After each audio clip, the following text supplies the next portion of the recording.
Hey everyone, and welcome back to another episode of Bulletproof Selling. My name is Sean Rhodes, and I'm the Chief Sales Sergeant here at Bulletproof Selling and author of the book Bulletproof Selling, a guide for systemizing sales on the battlefield of business. Now, here at Bulletproof Selling, we've been opening up every single show with the same message. If it's the only thing that you take from this episode, that'll be good enough for me. That message is that hope is not a sales strategy. It didn't work on the battlefield. It didn't help make our men and women in any service of any nation bulletproof. They had to have something they could rely on with more certainty than hope. And that's exactly what we've been bringing to salespeople here at Bulletproof Selling. Now, of course, these episodes, we've been able to interview a lot of great sales leaders, folks that were best-selling authors, Hall of Fame speakers, folks that were leading or had led multinational sales teams. And we've been able to interview folks all over the world because being bulletproof isn't just limited to the United States. It isn't just limited to veterans in sales. No, it's wide open for anyone willing to help remove hope from how they sell. Do that in a systemized way and do that with something that is, of course, more reliable than hoping they remember the prospect name or their contact information or the last four conversations that we had or when those conversations were supposed to happen or what the follow-up step might have been.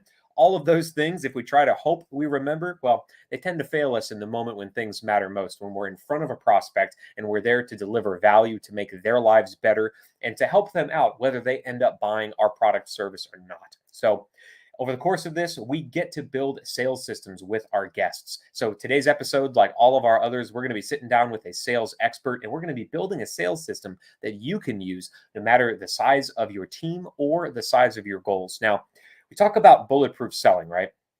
And I get to work with sales teams all over the world. I get to work with people in a lot of different industries, and they come to us with problems. Usually it's they want to make more sales. And it's funny how, just like in health, the symptom that we experience is not usually the root of the problem. So I'll give you an example. For many years, I was suffering from lower back pain. I attributed it to all of the times that I would strap, 150 pounds on my back because I was going out in the field and I'd be jumping down from a truck that was 10 feet up. Just that doing over and over and over puts a lot of strain and pain on the back. Well, that might have been the root cause, but backs heal, right? I didn't suffer a permanent injury doing that, but I attributed my lower back pain to that cause when really that was a symptom of something that I needed to work on. And it's funny how sales are exactly the same way. So when I met our next guest, Niraj Kapur, who's coming to us again internationally, I'm in Tampa, Florida. He's all the way in Northern Ireland. So we're going to have a great chat. And I've met a lot of great Irish people. Some of them, their accents, tough to understand. Niraj is not one of these guys, so we're going to be able to hear him clearly. It's a beautiful accent, by the way, because listen to Irish people talk all day. But Niraj is going to teach us something about the difference between the symptom and the cause of sales. And then I bet you we're going to build a system around that. So without any further ado, it's a pleasure to welcome to the show from Northern Ireland, Mr. Niraj Kapur. Welcome to Bulletproof Selling. Sean, I'm so happy to be speaking to you. And I'm a big fan of you. And also, thank you so much for serving as well. I don't think people realize I have a lot of friends who are in the army, the British Army. So Yeah. I know what guts and what courage it really does take. So thank you so much for that. It was my honor, sir. And obviously, the things that I learned helped me help salespeople. So I really count that time in service as a blessing because I get to put my battle dress back on for the work that I do. And it's in the field, not in combat, fortunately, but this time with salespeople. So, Niraj, tell us a little bit about your journey into sales because I know you didn't wake up one day and discover that you had a talent for helping people and organizations increase their sales. So, walk us through how you ended up in the seat that you're in.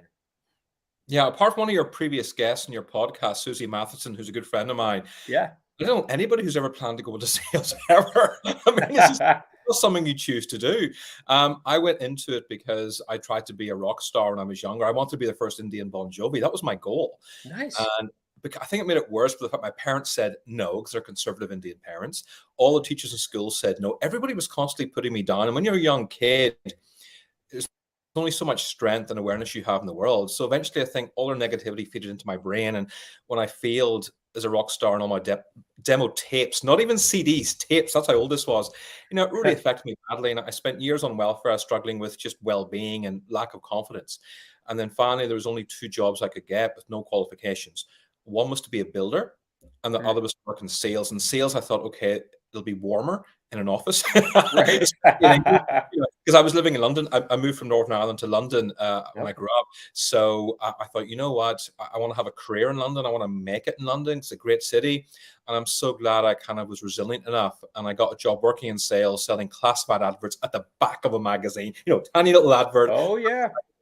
Spent 10 years in the magazine world, Central London, amazing. Got headhunted to the Guardian newspaper group, learned all about conferences and exhibitions, and then spent 5 years at Informa running shipping events and magazines around the world. So I got a chance to travel the world.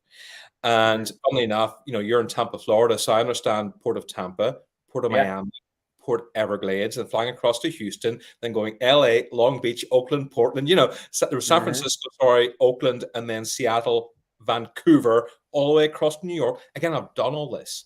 So that gave me a chance to kind of see the world and realize no matter where you go in the world, most people can't sell. They just can't. Most of them are just making it up as they go along. It's a bit like parenting, but Yeah. not bad. We're just making it up as they go along. And the big defining moment came for me when I became a coach. I would Mm. call it a selling manager, where half my job was I must get a sales target. The other was I must help my team get target. And when I started coaching people and seeing them getting success, I thought, okay, this is what I want to do from now on. And that's how I set up my own business.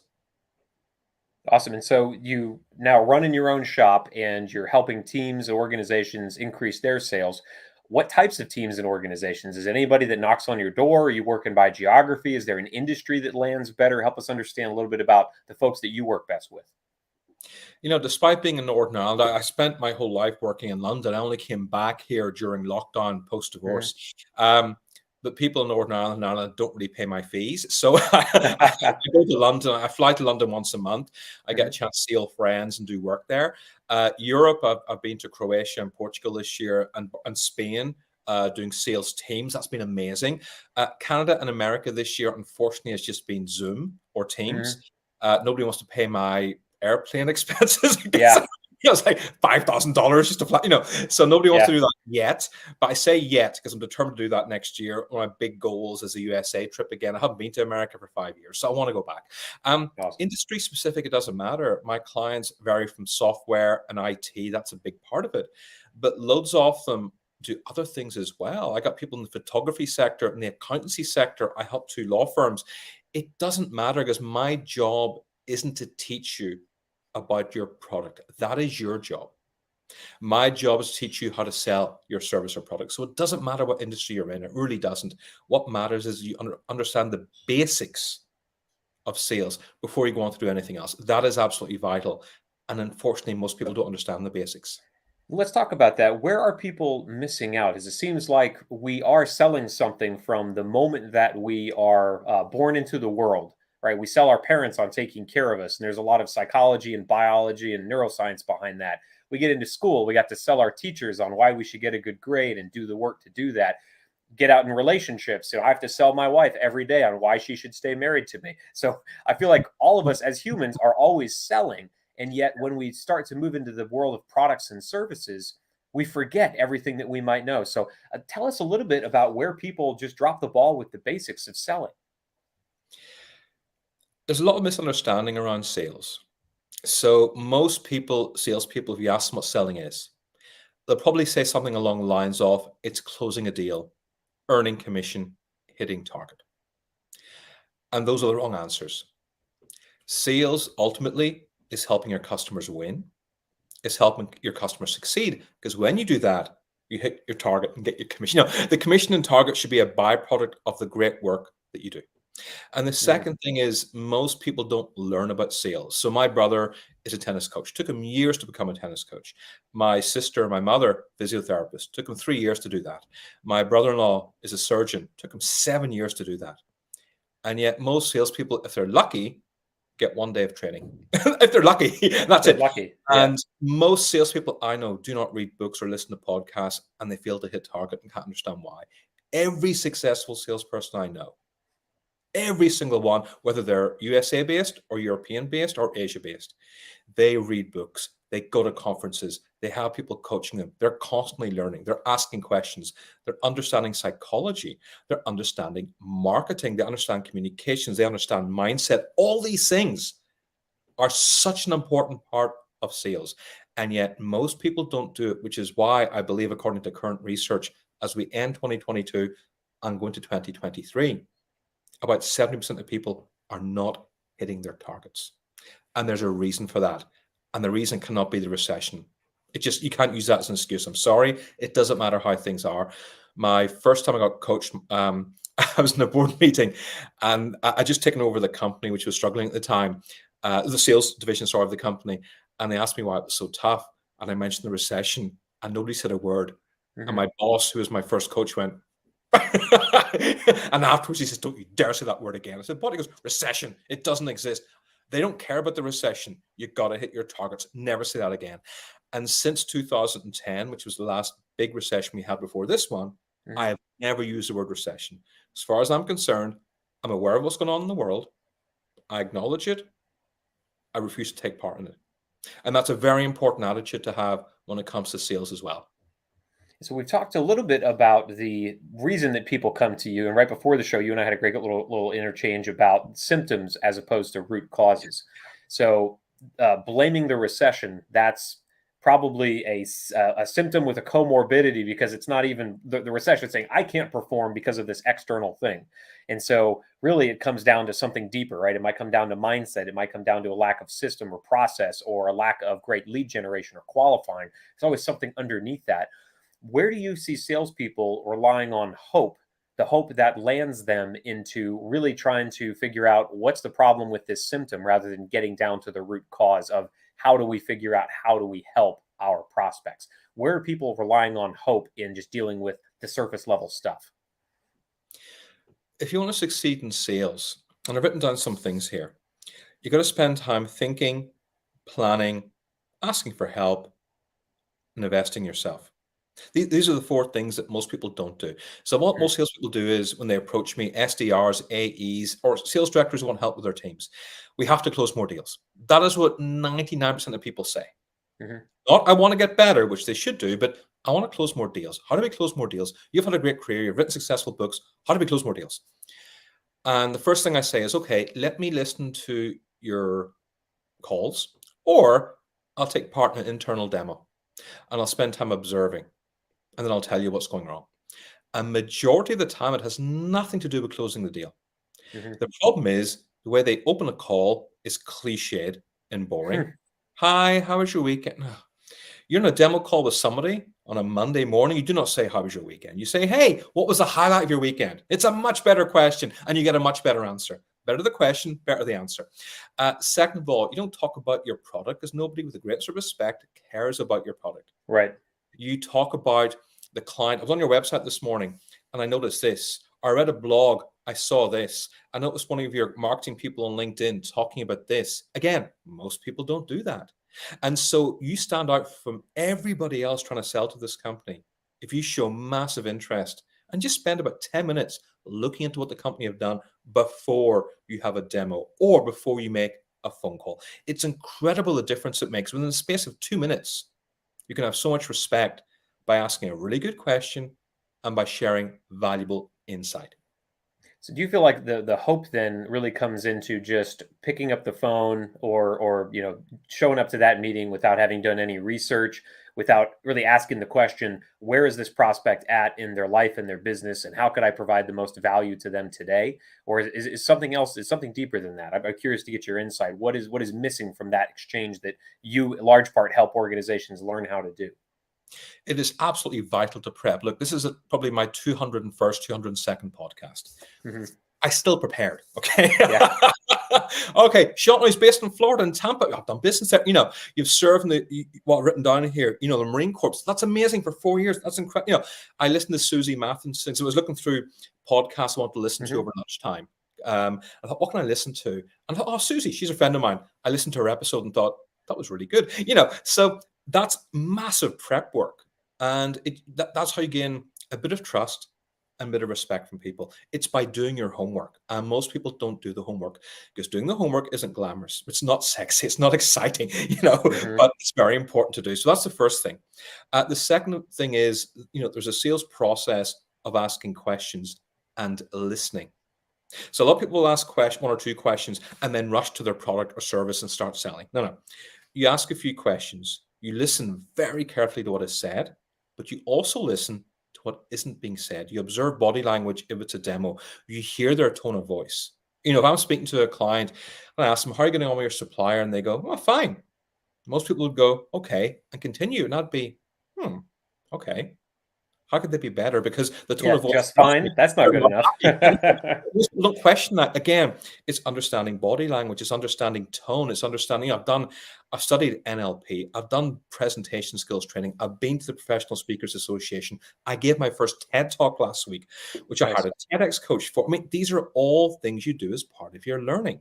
Hmm. You know, and most people don't do that. And then after this, the client gives their answers.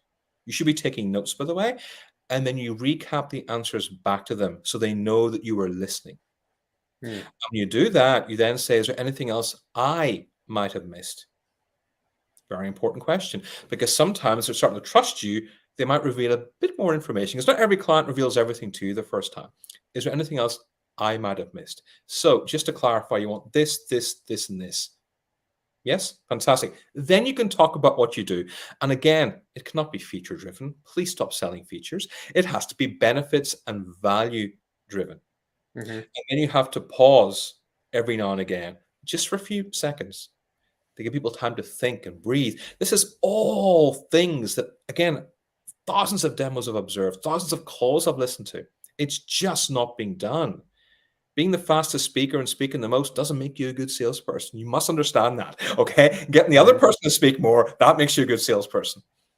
And so you mentioned, the prep work and how critical that is. And from a military background, I can't emphasize how much prep went into everything that we did, because the stakes were high. They're life and death. For salespeople out there, it might be the life and death of their business, life and death of their quota. Fortunately, not mortal life and death. Very few salespeople are on that kind of battlefield anymore. But the idea was that we would spend 90% of our time getting ready for the mission, Hmm. and then maybe 10% of our time executing. So there was so much prep work involved in dry runs and making sure we were going over our scripts, our checklists before we were in front or in the action.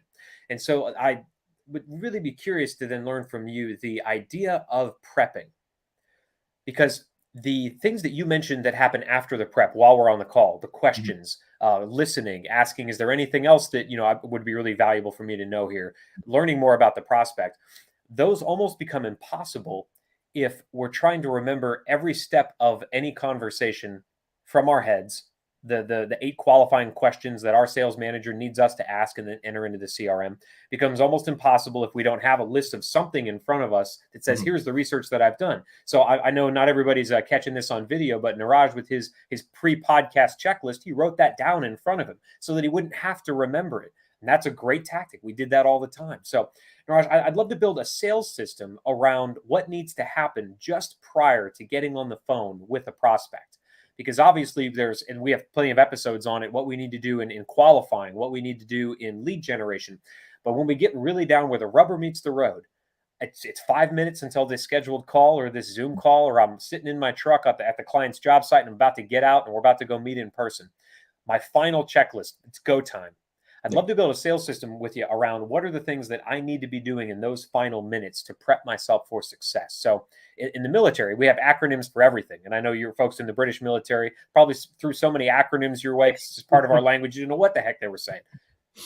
We have the same thing going on here at Bulletproof Selling. So because we believe in the power of systems so much as the key element in removing hope, we created an acronym for what it really means to execute a system inside of a sales process. We call it TRIM, because we're trimming hope away from sales strategies. The T in TRIM is the trigger element. So if I'm getting ready to go see a client, where do I pull this system off the shelf and trigger those couple of steps that I'm going to need to do consistently, like writing things down, like getting my questions prepped, all that stuff? Where does this system trigger? Is it a couple of minutes before I'm sitting down with the prospect? Is it days prior, weeks prior, months prior? Is it before I even begin to qualify folks into my pipeline? Where do I trigger a system that gets me ready in the final minutes before that sales call?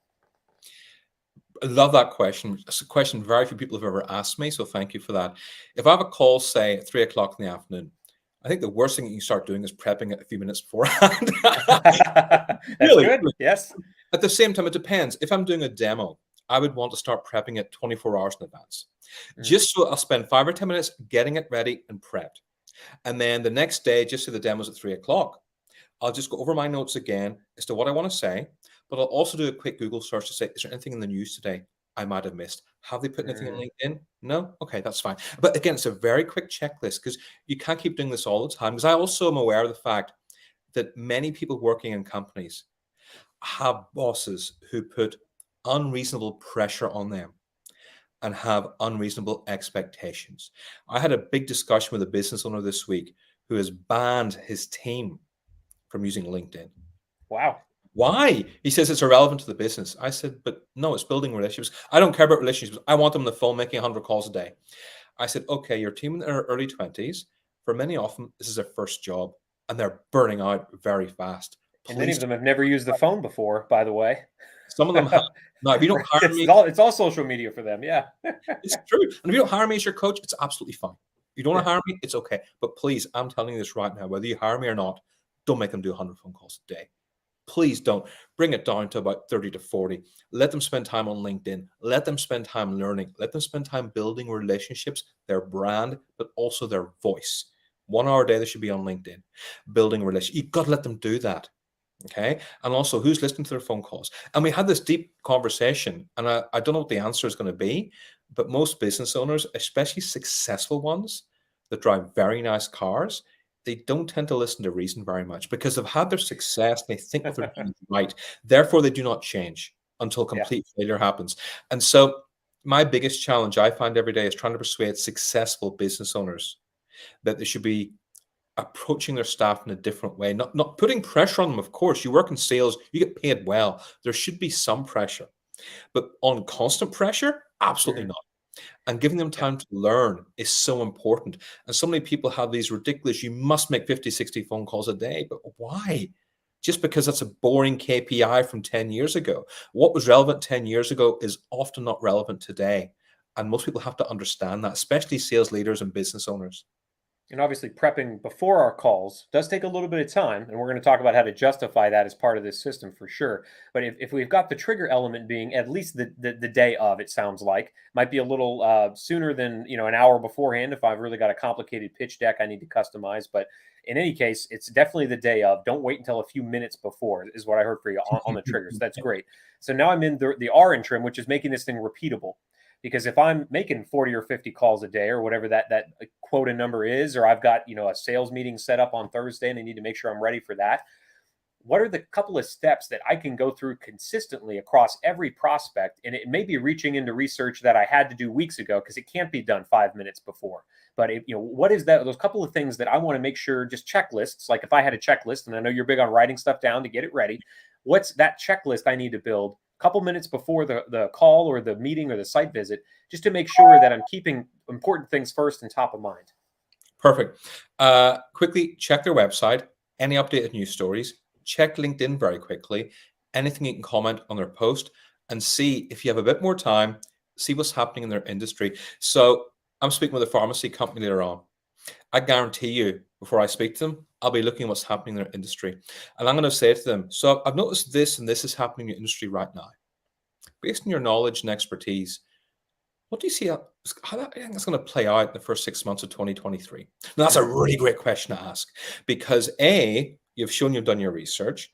B, you're asking their expertise. And also, it's a future based question and a good discussion comes up. And that's pretty much the basics that I do. Obviously, things like asking questions, listening, recapping, you should have that in front of you. It's in my head, but Mhm. that's done it 1,000 times at least, probably more. So, Yeah. but have it in front of you because it's like anything. You need to have constant reminders. The first 100 podcasts I was on, I had a post-it note just below the camera Yeah. saying, "Speak slowly, don't look psychopathic." Because when I get really passionate about something, I was watching a video of mine on YouTube, and I was speaking like this. My face was all scrunched up. I'm like, "Oh my god!" This guy But looks angry. Yeah. I didn't look passionate. I looked scary, and so I had to tell myself with this post-it note so many times: smile, enjoy the Mm. process, don't look crazy. It's okay to have these reminders done. It really is, and it's okay to say, ask questions, listen, recap. Listening is such a hard skill. It And really what is. about those questions, Niraj? So something that I'm a big advocate of is knowing what my call objectives are going to be, depending on where that person is in the pipeline. obviously somebody that's, right before putting wet ink on a proposal. Maybe I need to know less about them than somebody at the beginning of my sales cycle where I don't know anything about them except their name and they might be a buyer. So what's your insight or thoughts, or maybe you say don't do it, that's, which is fine. I'm curious to get your opinion on this in mapping out what do I need to make sure that I remember to ask this prospect, or things that I need to learn in order to better customize what I do so it serves them. It's always good to go in with the questions written down. So the future-based question I recommend everybody does. It's just, here's what I know, knowing your expertise. Where do you see your industry 3 to 6 months from now? I'm saying the first 6 months of 2023 because it's almost 2023, Sure. but it could be the last 6 months of the year or over the summer, depending what time of year it is. And just listen. And then the questions after that are kind of generic but effective. So why is that important? Mm. What happens if this isn't achieved by you? What's going to happen next? But again, it's a very conversational. I don't sit there and pause and fold my arms and act. It's such an organic thing, and it should be natural. People don't realize sales should be such a natural process. That's why when it comes to things like negotiation and price, especially, you will see the majority of salespeople speaking very fast. Their tone just accelerates. It goes slightly up octave wise. You can't do that. If anything, you should be slowing down.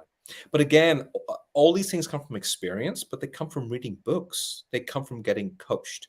And I just wish more SDRs and more AEs had the awareness to understand that they're so fortunate to have this. Let's be realistic. The salaries that most AEs and SDRs and salespeople have is about 20 to 30% greater than most professionals. They just are. Mm-hmm. They get paid very well.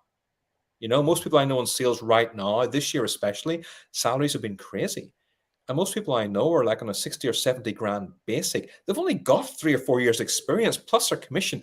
And yet they go, oh, I can't afford to spend $300 going to a conference. I'm like, really? Come on. They'll spend it on nice watches and, getting a really big car, but you should be spending it on yourself as well. And that's really important. My car is 9 years old. I love it. I love it. I really do. But I'd rather be spending money on myself on getting coached. I'd rather be spending money going for nice weekend breaks with my partner to spas, because you got to take care of your physical and your mental health. Oh, yeah. You got to take care of you. That is way more important, trust me, than having a really nice car. A lot of people, especially young people, Sean, they just don't get that. But I'm old enough to have been through that process to know it, And one of the things that I found, the reason, because I'm always looking at, what is the psychology and the reason behind this? Because in our line of work, Niraj, it's our job to help show people what their reasoning is, even if they don't realize it. So one reason I find a lot of professionals don't do that personal development, that professional development, is they might leave with a notebook full of stuff, but then they have got nowhere to put it. Unless they try to remember all 80 pages they took at that conference, it's going to get forgotten until it gets practiced, until it gets used, until it becomes muscle memory. And that's why people hire folks like us, because we're a little better than the average person at figuring out what is the best practice and how do we consistently execute it. So when we talk about that pre-meeting checklist or that pre-meeting system like you and I are building right now, that's a beautiful example of that. Maybe I heard it at a conference, maybe I got it off this Bulletproof Selling podcast. Well, now I've got to actually use it. And that means getting it outside my head so that right before I'm about to get on that sales call, this thing floats back in front of me. It's a sticky note. It's a Word document on my computer. Whatever it looks like for you, whatever works to recall this information, get it in front of you at the right time. And if you can do that on the next podcast, when you hear something else that helps you tweak this system just a little bit, because someone else mentions a great piece of LinkedIn research you need to do, you can add it to what Niraj and I are building today. And again, it's outside your head so that you can get consistently better until you're the best pre-meeting briefer, is what we call it in the military, that anyone's ever seen. And that allows you, of course, to sell more. So I've got to get off the soapbox of why it's valuable to have this kind of stuff, Niraj, but we've got the trigger element, we've got making it repeatable. Now the iron trim is making sure this system is improvable. You made the point that 100 calls a day might have worked 15 years ago as a KPI, but times have changed. People expect more personal interaction, more customization. So how do I make sure that this meeting brief system that I have also continues to improve? What do I need to make sure I'm doing every quarter or every month or on whatever schedule you'd recommend to say, are these the right steps still? Should I be adding anything else? Should I be removing things? How do I improve this system? Well, first of all, you need to spend time reflecting. This is so key. One of the things I mentioned earlier was thinking, planning, asking for help, investing in yourself. So at the end of each day, I ask myself, just for like 5 minutes, what went well today? And what can I improve on? Again, 5 minutes. I'm not talking half an hour. I'm talking 5 minutes. And then on a Sunday morning, and again, most people don't do this, I said to them, look, if you want to be successful in life, you just got to be careful taking the entire weekend off. We've become a world now where people become very cautious about, you shouldn't be working weekends, you shouldn't be working evenings. You know what? That's your opinion. That's your choice. I know what success is. And you don't achieve success working 35 hours minimum. I'm sorry you don't. Now, I'm not saying you have to work 70, 80 hours a week. I think that's a bit extreme, personally. But if you're contracted 35 hours a week and you want success, you've got to be doing about 45 hours a week. That's just the way it is. And when I say that to people, they often freak out. And they go, oh, God. And they look on their faces sometime of pure horror. I'm like, no, that's the way it has to be. And You it's know, not 45 hours on the phone. It might be 35 hours at the desk, engaging in the CRM, making calls, but then 10 hours reflecting, figuring out that this objection keeps shutting me down. I need to go find out how to overcome it, or whatever that might look like outside of regular business hours. and that's why I always say Sunday mornings are gold, because Mm. there's no phones, there's no emails. I'm not asking you to spend your entire Sunday. I do spend Sunday morning working. I work till lunchtime, and then I take the day off. But that's okay. But I spend 1 hour every Sunday. I reflect on my week. What are my wins? What are my losses? Mm. How do I do better? And I spend time, again, pen and paper, and I just think and I reflect. How can I raise my game? How can I do better? And sometimes I'm really good at it, and sometimes I think, God, I suck. It Yeah. varies from week to week, but that's okay. But it's now become such a habit. And again, there's no saying by Tony Robbins, success leaves clues. Who does this Mhm. behavior? Warren Buffett does it. I mean, again, look at what successful people do that you admire. I have to Love it. stress that you admire, not successful. Yeah, yeah. There are plenty we don't. Yeah, there's a lot of successful people out there, unfortunately, who are, I've met a lot of them who are very unpleasant, who will stab you in the back, who will take advantage of you. Unfortunately, I know those people. However, it's important to acknowledge the fact that there are people out there who are successful, who are really decent people. They're very kind. They love their families. They're just good human beings. And it's important to acknowledge that, because we often think people who are successful are just evil, and are really not. There's Yeah. some lovely, successful people out there. So it's important to acknowledge both sides, by the way. But yeah, Love it. spend time reflecting every Sunday morning. And And, I'd say one of the elements in reflecting, because I want to make sure I really tag this hard, is because I used to do this for years until I realized, well, all this reflection I'm doing, it's not actually creating change. So if I'm reflecting on what I could do better or what went really well today, I want to make sure is repeated, that it's not just a one-off, I got lucky. I want to capture it. I want to make sure that I put a date on some future action, and that ends up in my calendar so I can hold myself accountable. So whether it's overcoming an objection or realizing that you've hit 10 decision makers in a row that weren't interested in buying, and you didn't have a response to that, whatever that might look like, put an action item on your calendar so that you do remember to go do something with that. Otherwise, because I've got these, I've been looking at a bookshelf of them, actually, journals that I filled out with this reflection process that never went anywhere, because I never actually took action on the things I said I wanted to get better at. So again, we could probably sit down and do a whole nother episode on self-reflection and the value it has in sales, but I want to make sure I wrap the system up tightly. So with the trigger elements done, repeatable, you've given us great ideas on how to make it improvable. The final element in trim is making sure this thing is measurable, because 5 minutes before every call does tend to add up in time. Even if it's going to get me greater results, I want to be able to justify that 5 minutes. So what am I measuring to make sure this system is worth repeating next week, next month, next year? Is it just closed deals? Is it the velocity of deals through my pipeline? Is it how much I'm able to learn on my calls because I prepped? What do you recommend I begin measuring? closed deals is the most common thing to measure. Mm. I'm a great believer in measuring progress as well, because again, people in our industry focus so much on closed deals. They don't focus enough on the progress of their pipeline. Mm. Again, that's hard work. It is. And there is a greater excitement. There's a much greater excitement in closing a deal than working through one. There's a much greater excitement in somebody going online and saying, hey, I will teach you how to be rich for $39 a month, rather than realizing it takes years of savings. Mm-hmm. People always want quick fixes. So please don't just go for the quick fix. Think about your pipeline and look at the progress you're making. Look at how much better you're engaging with the customer as well. Is the process easier? Are they trusting you more? Is it becoming more fluid? These are things you should be asking, because if they are, you're doing things right. And if they are, but you're not closing more deals, then you have to work on being a better closer. But again, all comes through reflection, and it comes through thinking. And every salesperson once a week should be listening to their phone calls and asking, how do I get better? Preferably with a coach or a boss that knows how to coach, because most bosses don't. When you listen to a phone call with your boss, most bosses go, sort this out, sort that out, sort that out. That's not coaching, it's dictating. What a really good boss does is go, okay, what went well? Because as human beings, we default to, oh God, I did this wrong, I did this wrong. So a good boss will say, what did you do well? Brilliant. Now, what can you improve? Fantastic. What are your action points going to be before your next phone call? Brilliant. That's what a good boss does. And God, every week I'm observing bosses. They don't do this. They immediately go, don't do this. Don't do that. And that's not how you coach people. And that's why every sales leader needs a coach, because most sales leaders think they can coach, but they really can't. Just because you're a sales director and just because you're in 6 figures a year doesn't mean you know how to coach people. We all know of the great salesperson who became a boss and stunk as a boss. Okay. Oh yeah. So Yeah. we all know these people. Oh yeah, and the idea of then measuring after a call, I love that idea. Is something to measure too, not just measuring pipeline movement, which is absolutely critical, but at the end of the call, then to do a quick little look over your own checklist. I built these items before the call. Did I mention them all? Did I find a way to work them into conversation? Did I ask questions around them? Because if you're taking the time to make this checklist and 90% of it goes unused, maybe that's something to improve. Then maybe 90% of the data you're pulling really isn't that pertinent to the prospect that you're reaching out to.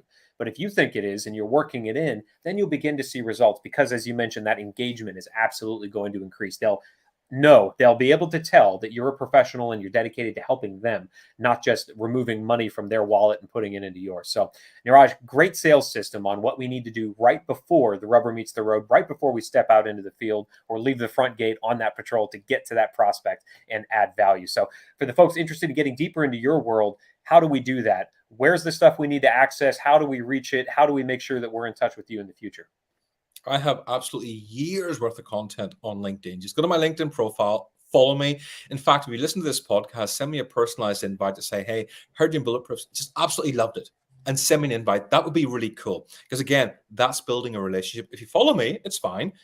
We want to build a relationship. Send me a personalized invite on LinkedIn, or just go to everybodyworksinsales.com. Amazing, Niraj. Well, make sure you're following us here at Bulletproof Selling on LinkedIn and, of course, YouTube, where every single one of these great conversations are archived. And, of course, if you're listening, you're probably doing that on podcast form. So iTunes, Stitcher, Spotify, whatever program you are listening on, whatever platform, please go and leave us a review. That's the best way that you can help support Bulletproof Selling, to make sure that more salespeople understand the value of removing hope from how they sell and replacing it with something like what Niraj and I built today: systems, certainty, process. And of course, for more free resources to help you remove hope from how you sell, bulletproofselling.us is where all of these conversations are written out, so you can go find the sales system that you most need right now and get it to work in your sales cycle. Sean Rhodes here. It's been a pleasure serving the sales community alongside you, Niraj. Let's get out there and make selling bulletproof. 100%. Thank you so much, Sean.